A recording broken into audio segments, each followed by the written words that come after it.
What's going on, Browns fans? Welcome to Cleveland Paul's YouTube channel. Today, I am your host, and with me, as always, my co-host Jeff Santa. Today, we are bringing you our preview for the Browns' Week 6 matchup against the Arizona Cardinals, the only team that is currently undefeated in the NFL.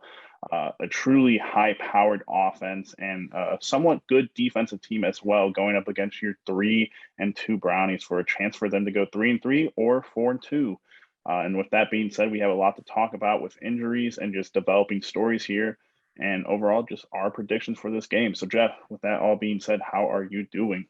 I'm doing good. Huge week, huge game. This is your difference right here.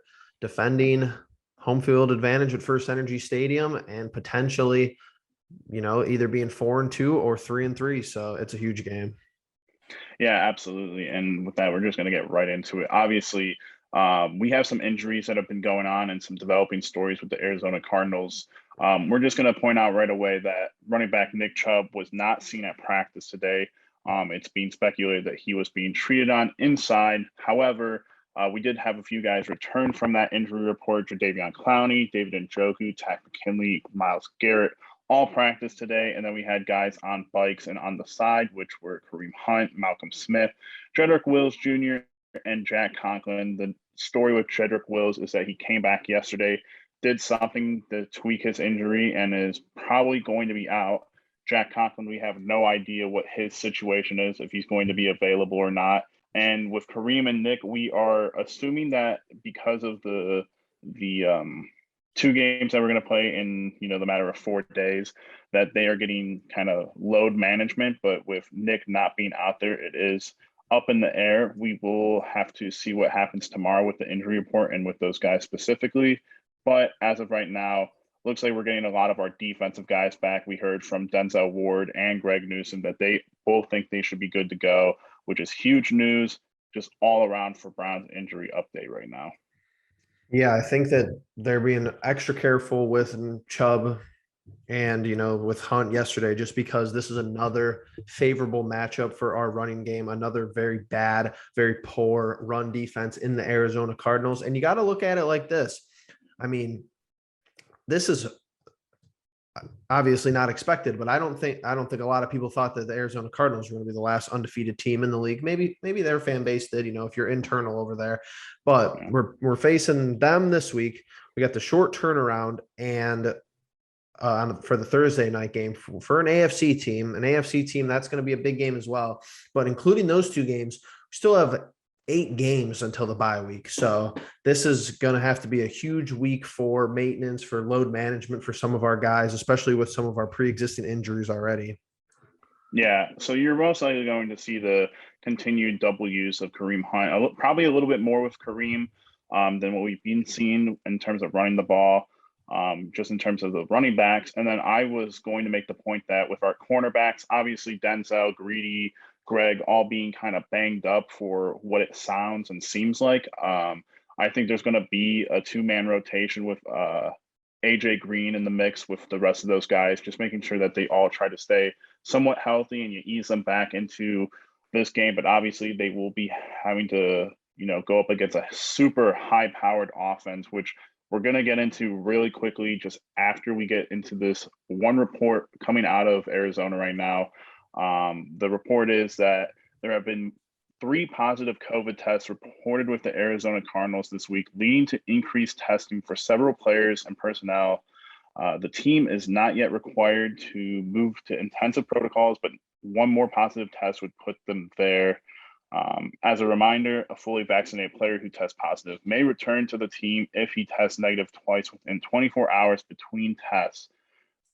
Shows no symptoms and is cleared by doctors to return. An unvaccinated player who tests positive would have to be away from the team for 10 days. Obviously, we know about Chandler Jones. There are no specifics about who the other 3 members of the Arizona Cardinals organization those could be, but it is big time news. Jeff, obviously, we know with Chandler Jones potentially not being in this game, what a huge impact that would have, especially if we don't have Jack Conklin or Jedrick Wills.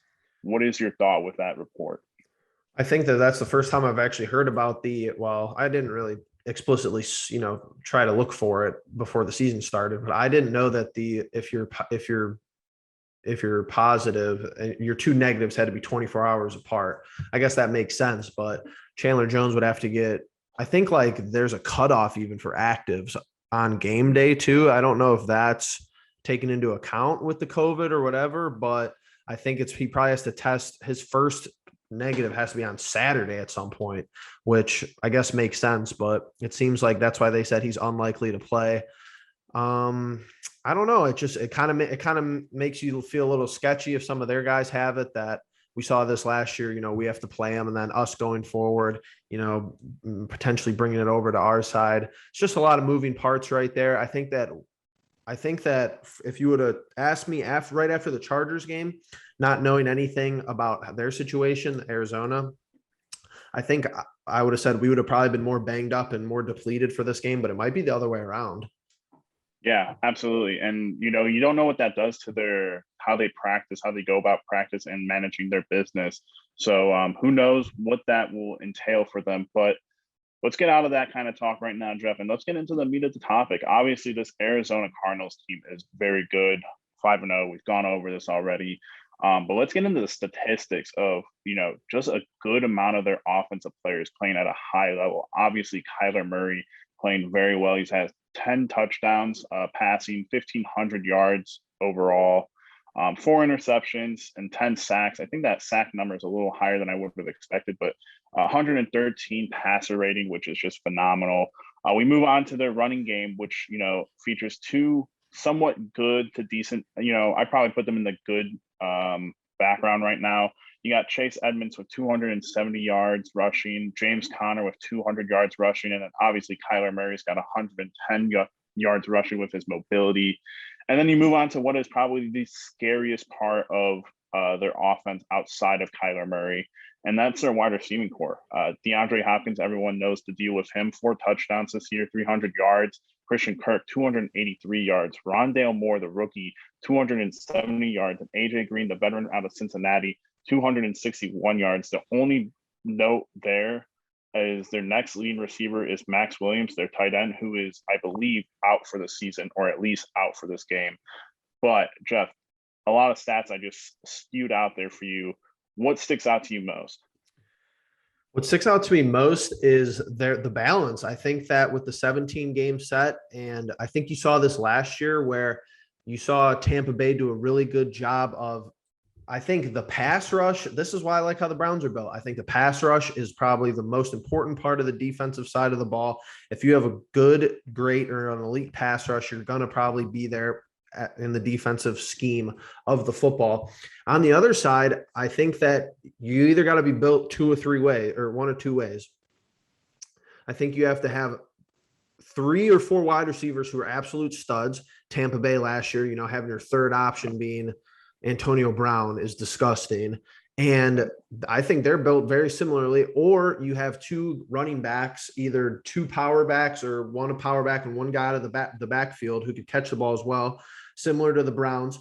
And I think that's probably the biggest surprise, because from somebody who's followed the Arizona Cardinals mostly due to fantasy football reasons, the prior years, you would think that Kenyon Drake, who they shed this offseason, he's on the Raiders, but who they got rid of, you would think that maybe their running game would have regressed or declined losing him. And that's been the complete opposite. I think Chase Edmonds was, hiding behind there, waiting to get his opportunity over there. And he's really done the most that he can with it. And they're just having some veteran players have some great revival years. James Conner, JJ Watt playing good football, AJ Green, Kyler Murray helping AJ Green play great football. So they got a nice formula over there. And Cliff Kingsbury, he's good enough to coach it and manage it in the right direction. Absolutely. And that team has been on the uptake ever since they drafted Kyler Murray. Obviously, they play in a very hard division as well, but sitting at 5-0, they look like a complete team as of right now. However, I think last week they kind of struggled a little bit against the 49ers. Obviously, Trey Lance comes into his first game starting for the 49ers, and he plays a little differently than most quarterbacks. He's a little bit bigger, but he runs the ball like Lamar Jackson a little bit, in terms of he probably runs it a little bit too much for my liking, and similar to what Kyler Murray kind of did his first year. But that game ended up being a 17-10 win for the Cardinals. I think defensively, for this Cardinals team. They're very good in the past. It's what I've gathered. However, their run defense, like you alluded to earlier, Jeff, is not great. I believe they ranked somewhere in the 20s in run defense. And so again, another game where we've had our conversations in DMs about, just running the ball again. But with the Nick Chubb, injury, potential rest or whatever we're giving him, and Kareem Hunt, what can we expect? I mean, it's just going to be a weird day until, up until game day, a 4:05 start. We won't know anything until maybe noon or maybe a little bit earlier. Yeah, we need both of those guys healthy. I honestly think it dictates their game plan more. And if you're Joe Woods, this is something you got to be thinking about. And I'm sure that this is something that they talk about and they've been talking about all week. But if you're the Cardinals, just think if you're the Cardinals, we gave up 2 huge plays last weekend. I think everybody knows that if you're coming in to face our defense, that especially if people are rotating in and out of the field, you got AJ Green moving out there, some of our safeties are in rotation once in a while. I'd be taking shots right down the field if I'm Arizona. I think that our secondary is a little weak, a little, has holes that they could exploit. They've seen exploited so far. And Joe Woods has to recognize this, because if I'm Arizona, I know that we pass really well, and I know that we have wide receivers that are going to be tough to cover, and I know we can't defend the run. So it's almost like if we get up to a huge lead, we're not going to have to defend the run. If we could put up 2 quick scores, if we could make it 10-0, 14-0 real quick, then that's probably going to, maybe make Coach Stefanski deviate away from running the ball. Yeah, we haven't even talked about the potential situation of playing from behind.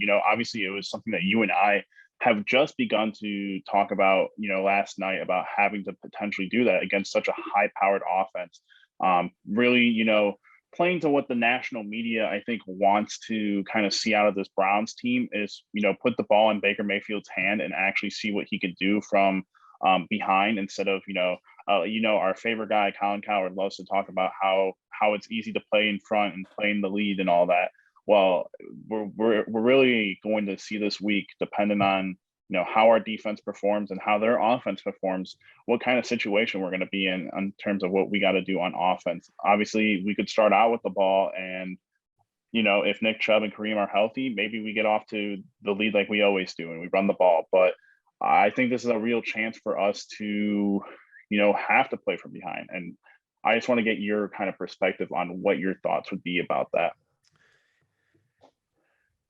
Once again, because I don't believe that I put Baker as the player to watch for week 1. So I don't think I put him again, but I think he's the player to watch this week. Once again, I know their run defense is bad, but it's really time for Baker to clearly outplay the opposition's quarterback. I'll put this out there. Hasn't lost us a game. I think if you truly believe he's lost us a game, you haven't really watched.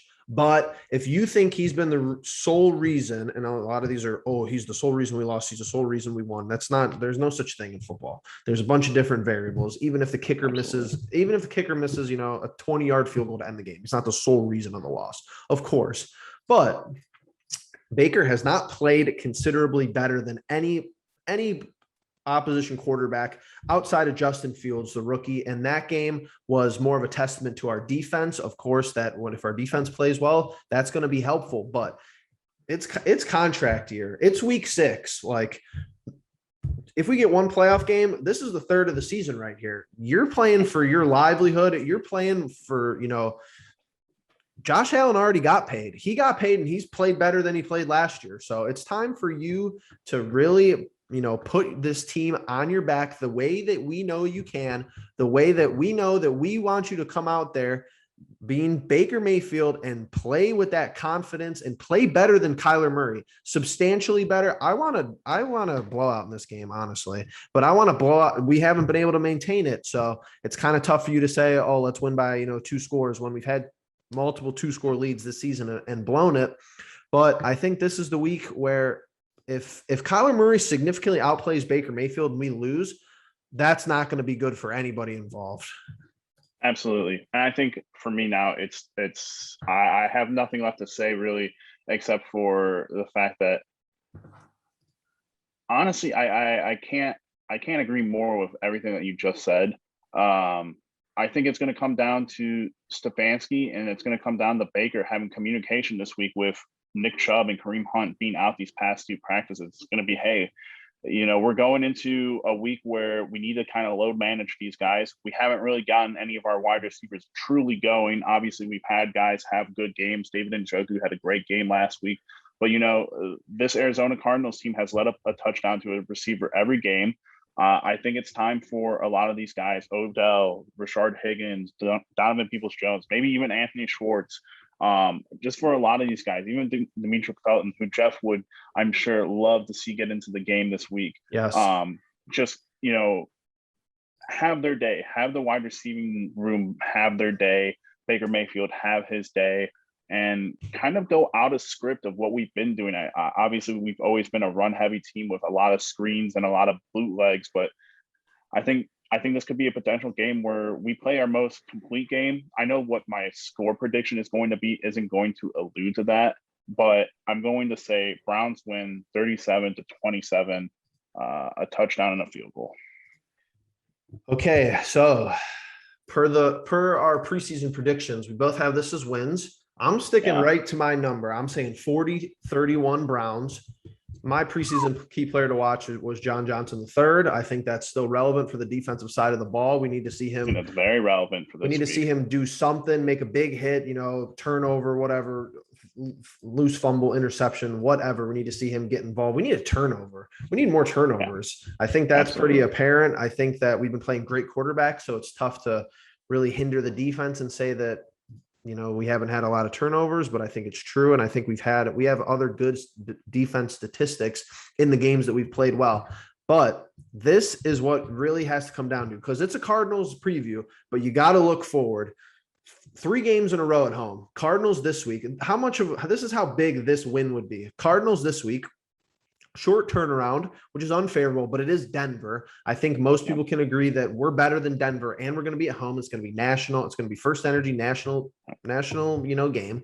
Then we have the Steelers at home on Halloween. We're going to be favored in that game. I don't care. We're going to be favored at home against Steelers. Then we have the Bengals on the road. I think that's probably going to be a coin flip to who's going to be the favorite, but I think we have the better roster. So if we could get the job done this Sunday, I think you're looking at a 4-game winning streak. I really do think you are. Obviously, that's not, that's best case scenario is a 4-game winning streak. And then you're on the road against New England, and then you're back at home against Detroit. So you get Mahomes out of the way, you get Herbert out of the way, and you get Kyler out of the way. We didn't think the Cardinals were going to be this good, but you're not playing the quarterback high caliber offenses down the stretch as you are in the first 6 weeks. Absolutely. And I think before we get out over this, I don't think we talk about the defense enough. However, this is the reason we drafted Joke. I think, we got to cover the run of, or, the mobility of a running quarterback. And this is why we went out and we got Jadeveon Clowney, and hopefully he returns, because Takk McKinley and, Myles Garrett are huge in this game. They've got to get pressure. We didn't even talk about the Maliks have to get pressure, pushing the pressure up front and getting in front of Kyler so that, he goes backwards and not forwards when he's running. And it's just going to be, one of those games that everyone has to do their assignment. But I think there's going to be a lot of times where we send a Joke, Grant Delpit, maybe a John Johnson on blitzes and such, just to make sure that you get that extra body on a Kyler Murray in pressure. So, just going to have to be one of your most complete games. I've been trying to say this for the past 5 weeks, is I don't think we've played a complete game yet. And obviously I said 27-37, Browns win. Obviously 27 points is still a good amount of points to be put up on our defense. But I think it's going to be one of those ones where they're kind of trying to play from behind a little bit, and we manage them a little bit better than we have other teams in the past. So that's all I have to say. Jeff, you got anything else before we quit this one? Yeah, I think you're right. 100%. You're going to probably need 30 points to win this game. I think that's the common consensus. 2 high-powered offenses, but should be a good one. Go Browns. Go Browns. All right, everyone. Thank you very much for sticking with us this long. If you haven't already, please subscribe. Make sure you hit the bell notification. Leave a like on this video and leave us your guys' predictions in the comments. What are your guys' thoughts? Who needs to step up in this game? Who needs to show you guys that they're really ready to take on this Arizona Cardinals team, and what your score predictions are? And with that being said, we'll see you in the next one. Peace.